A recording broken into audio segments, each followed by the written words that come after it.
Okay, आज हम discuss करेंगे गियर बॉक्स के ऊपर।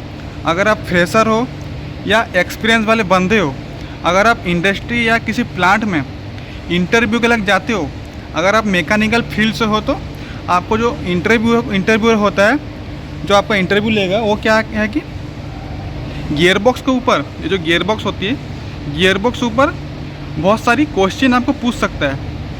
ओके, बहुत सारी क्वेश्चन आपके साथ डिस्कस करेगा कि गियर बॉक्स होती क्या है, उसका काम क्या है, कौन सी मतलब गियर होती है, ये आपसे क्वेश्चन कर सकता है। आप उसी के रिलेटेड आपसे मैं कुछ गियर बॉक्स की इम्पोर्टेंट क्वेश्चन, उसकी आंसर आपके साथ शेयर करूँगा, जो आपके इंटरव्यू में पूछा जाता है, आपके फ्यूचर में काम आएगा। ओके, अगर आप फ्रेशर बनते हो, जस्ट पास आउट किए इंडस्ट्री में गए हो, तो गियर बॉक्स को सबसे पहचानने का आसान तरीका क्या है? एक आपको ये देखिए, सामने मेरी गियर बॉक्स पड़ी हुई है, एक इंडक्शन मोटर लगी होगी, उसके आगे जस्ट ये गियर बॉक्स बना होगा, एक गियर बॉक्स लगा होगा। ओके, आपको सबसे आसान तरीका है पहचानने की, इंडक्शन मोटर होगी, उसके सामने ये गियर बॉक्स लगा होगा, उसको बोलते हैं हम लोग गियर बॉक्स। ये आसान तरीका है, जो फ्रेशर बंदे हैं, जो इंडस्ट्री में पहली बार जा रहे हैं, जो प्लांट में पहली बार जा रहे हैं, वो गियर बॉक्स ऐसे पहचान सकते हैं। अब बने रहिए, जो इंटरव्यू में जो सवाल होता है, जो इंटरव्यू पूछता है आपसे, जो मैकेनिकल फील्ड से बंदे होते हैं, वो इम्पोर्टेंट क्वेश्चन आपके साथ मैं शेयर करूँगा, आपके इंटरव्यू में काम आएगा। ओके, आप वीडियो में बने रहिए। चलिए, गियर बॉक्स की सबसे पहली क्वेश्चन के ऊपर चलते हैं, और इसके आंसर भी मैं आपसे शेयर करूंगा, क्वेश्चन भी बताऊंगा, उसके आंसर भी एक एक शेयर करता रहूँगा। Okay, why we used gearbox in industries. हम लोग इंडस्ट्री में, ओके, इंडस्ट्री या प्लांट बोल सकते हैं, हम लोग गियर बॉक्स का यूज क्यों करते हैं? ये सबसे पहली बड़ी क्वेश्चन है, ये कॉमन क्वेश्चन है, हर कोई पूछता है। ओके, हम लोग इंडस्ट्री में गियर बॉक्स का यूज़ क्यों करते हैं, या फिर ऐसे पूछते हैं हम लोग गियर बॉक्स का यूज ही क्यों करते हैं। ओके, गियर बॉक्स का यूज क्यों करते हैं? चलिए, ये गियर बॉक्स करता क्या है? रिड्यूस रोटेशनल स्पीड, जो हम लोग के इंडक्शन मोटर है, ओके, जो गियर बॉक्स के आगे लगी है, सॉरी, जो इंडक्शन मोटर है उसके बाद गियर बॉक्स लगी है, उसकी जो स्पीड की रोटेशन है, उसको क्या करता है कि रिड्यूस करता है। ओके, रिड्यूस रोटेशनल स्पीड, यानी गियर बॉक्स क्या करता है कि जो रोटेशन स्पीड है उसको रिड्यूस करके और ट्रांसमिट हाई टर्क, यानी कि वो हाई टर्क में आउटपुट देता है। ओके, जो रिड्यूस रोटेशनल स्पीड होती है, वो क्या करता है कि वो ट्रांसमिट हाई टर्क में वो कन्वर्ट करता है, यानी आउटपुट जो देता है, हम लोग को आउटपुट शाफ्ट मिलती है, वो हाई टर्क में मिलती है। जब हम लोग की इंडस्ट्री में हम लोग बड़े बड़े मशीन चलाते हैं, या बेल्ट रन करना है, ओके, या बड़ी बड़ी शाफ्ट वाली फैन को जो रन करते हैं, जो फैन हम लोग रन करते हैं बड़ी बड़ी, जिसको एजिटेटर फैन बोलते हैं, या एजिटेटर शाफ्ट बोलते हैं, उसको रन करने के लिए हम लोग ये गियर का यूज करते हैं। ओके, चलिए सेकंड क्वेश्चन के ऊपर चलते हैं हम लोग। Which gear box is easy for dismantling and assembling, मतलब कौन सी गियर बॉक्स है जो उसको लगाना और निकालना, यानी कि असेंबल एंड डिसअसेंबल, यानी कि जो हम लोग लगाते हैं या फिर किसी मशीन पे हम लोग असेंबल करते हैं, या किसी मशीन पे से निकालते हैं, या मेंटेनेंस के टाइम अगर हम लोग को सर्विस करना हो, या फिर हम लोग किसी एप्लीकेशन में हम लोग न्यू गियर बॉक्स लगाना है, वो बोल रहा है कि कौन सी गियर बॉक्स को लगाना आसान है या निकालना आसान है। ओके, ये बोल रहा है कि आप लोग समझने की कोशिश करिए, कौन सी गियर बॉक्स है, कौन सी टाइप है, इसको लगाना भी आसान है और निकालना भी आसान है, असेंबल भी आसान है, डिसअसेंबल भी आसान है। ये देखिए, सबसे पहले है planetary gear box. Okay, planetary gear box होती क्या है?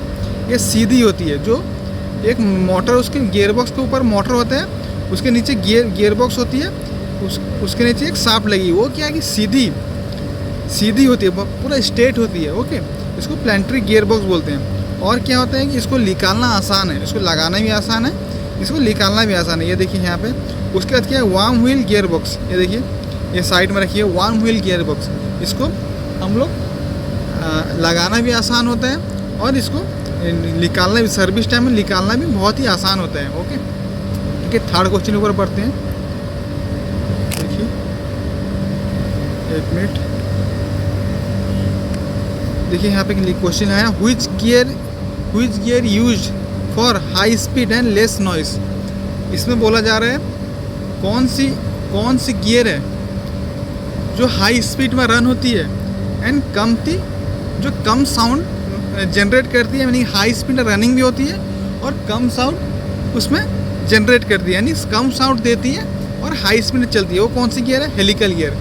हेलिकल गियर क्या होगी? वो हाई स्पीड में चलती है और कमती नॉइस होती है, जो साउंड होती है उसकी, जो गियर की साउंड होती है, जो गियरबॉक्स की साउंड होती है, वो कम होती है। ओके, अब 5वें नंबर पे चलते हैं। What is function of oil seal in gearbox? जो गियरबॉक्स में ऑयल सील होती है या फिर इसको डस्टिंग सील बोलते हैं, ऑयल सील बोलती हैं, डस्टिंग सील बोलती हैं। क्यों बोलती हैं मैं आपको समझाऊंगा अभी। ओके, जो गियरबॉक्स हम लोग की होती है उसके अंदर क्या है कि एक ऑयल होती है, जिसको हम लुब्रिकेशन ऑयल बोलते हैं। ओके, जो गियर होती है उसके, जो गियरबॉक्स होती है उसके अंदर ऑयल होती है जिसको हम लुब्रिकेशन ऑयल बोलते हैं। गियरबॉक्स के अंदर होता है क्या है कि उसके अंदर गियर लगी हुई है। ओके, वो क्या है कि लुब्रिकेशन में उसको क्या है कि लुब्रिकेशन चाहिए। अगर लुब्रिकेशन ना हो तो गियर क्या है कि वो गर्म होकर डैमेज हो सकता है, यानी कि वो जो गियर जो मेसिंग होता है वो उसकी टीथ डैमेज हो सकती है। इसलिए हम लोग लुब्रिकेशन का गियरबॉक्स के अंदर यूज करते हैं। और जो what is function of oil seal, oil seal का फंक्शन क्या है? गियरबॉक्स में ऑयल सील का फंक्शन क्या है? वो क्या करते हैं? Oil seal is provide stop leakage of oil. जो हम लोग का गियरबॉक्स के अंदर ऑयल होता है उसको बाहर निकलने से बंद करता है, यानी लीकेज जो होता है उसको स्टॉप करता है। जो गियरबॉक्स अंदर हम लोग गियर होती है उसको बाहर ना निकालने दे, उसको ये स्टॉप करता है, यानी लीकेज होने से बचाता है। और ऑयल सील का काम क्या है? तो वो डस्टिंग से बचाती है। जो गियरबॉक्स है, जो गियर होती है उसको बाहर हम लोग का एटमॉस्फेयर में जो बाहरी जो प्लांट में या इंडस्ट्री में डस्ट होती है, वो जो डस्ट उड़ती रहती है गियर बॉक्स के अंदर ना जाए। ओके, गियर बॉक्स के अंदर ना जाए, उससे भी ऑयल सील बचाता है। जो गियर बॉक्स के अंदर गियर होती है उसको नुकसान ना पहुंचाए, उससे भी हम लोग को ये ऑयल सील प्रोटेक्ट करती है। ओके, और बढ़ते हैं। What are the common case of gearbox failure? ठीक है, सबसे कॉमन यानी कि जो सबसे कॉमन रीजन है जो गियरबॉक्स होती है उसकी फेलियर माना ख़राब होने की सबसे कॉमन रीज़न वो क्या क्या है हम लोग अभी डिस्कस करेंगे। सबसे कॉमन रीज़न क्या है जो गियरबॉक्स चलते चलते ख़राब हो जाती है, डैमेज हो जाती है। ओके, उसके सबसे कॉमन रीज़न क्या है गियरबॉक्स फेलियर होने की? कॉमन रीज़न क्या है? देखिए, common case include leak of lubrication.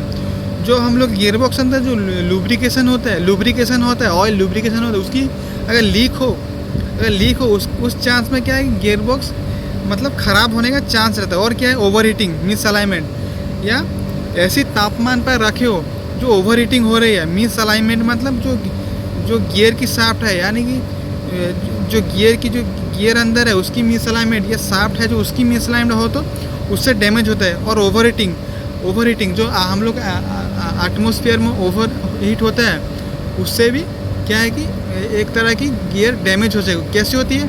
अगर बाहरी हिस्से में अगर ज़्यादा हीट होगा उससे क्या है कि जो गियरबॉक्स की ऑयल है लुब्रिकेशन वो हीट होगी, वो जब हीट होगी तो ऑयल सील है उसको डैमेज करेगी।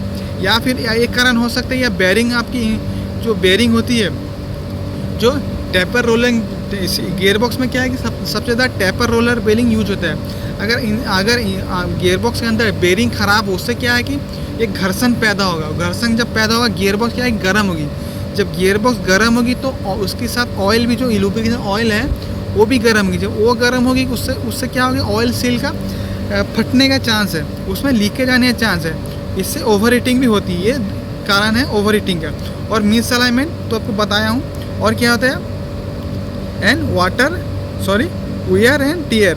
जो गियर होता है वो वियर एंड टियर मतलब गियर जो ज़्यादा घिंच जाए, ज़्यादा घिंच जाए तो उससे भी क्या है कि एक तरह की ये मतलब फेलियर होने का चांस आता है। जब गियर घिंच जाए तो ज़्यादा साउंड आ सकता है, आउटपुट अच्छा नहीं मिलेगा।